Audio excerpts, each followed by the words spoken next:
dito na kami sa waiting area. Ayan si nanay kumakain na ng almusal.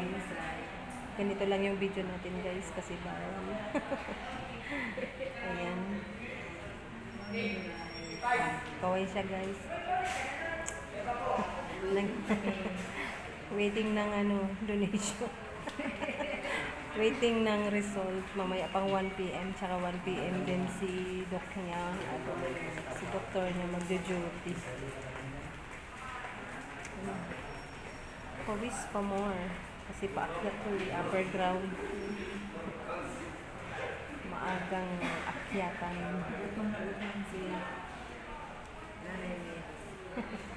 Nagutom kasi siya fasting. Last niyang kain 9 ng gabi.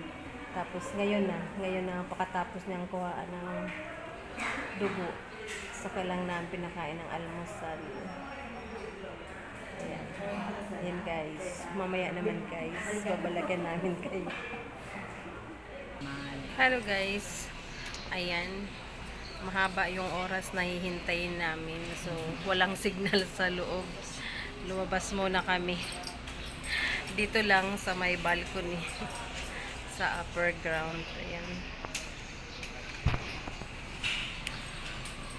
Ayan, may sumisilip sa aking damit.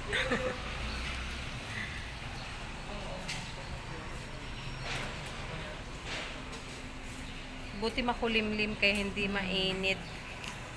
So, ayan. Pasimple lang tayo mag-video guys. Bawal sa loob. Baka sitahin tayo.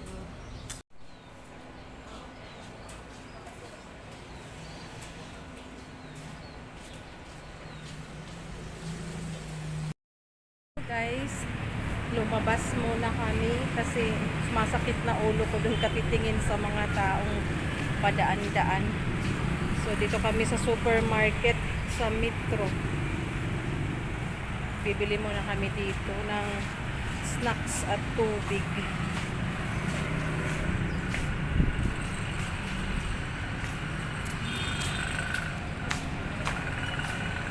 Ayan, wait namin magbukas kasi 9 pa. Andito kami sa Panganiban Drive, Naga City. 15 minutes naman lang bago mag-open yung supermarket. Mas mura kasi dito guys.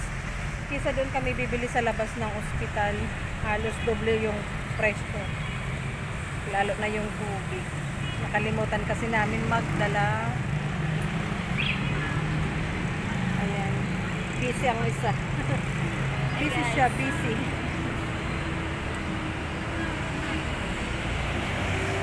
Ayan. Balik kami ulit guys.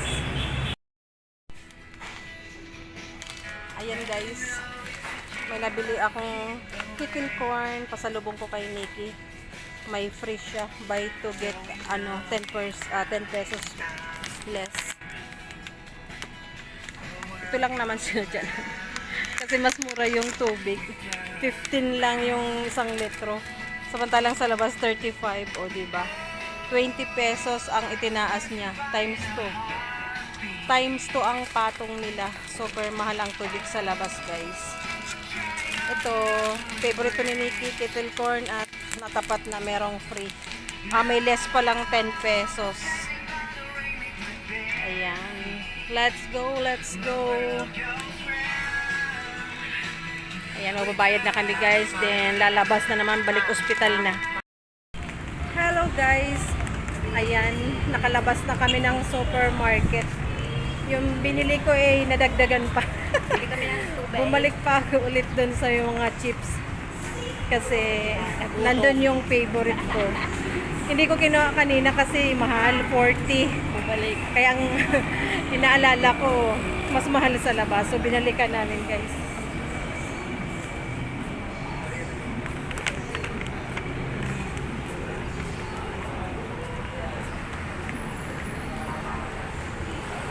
Ayan, babalik na kami doon sa ospital.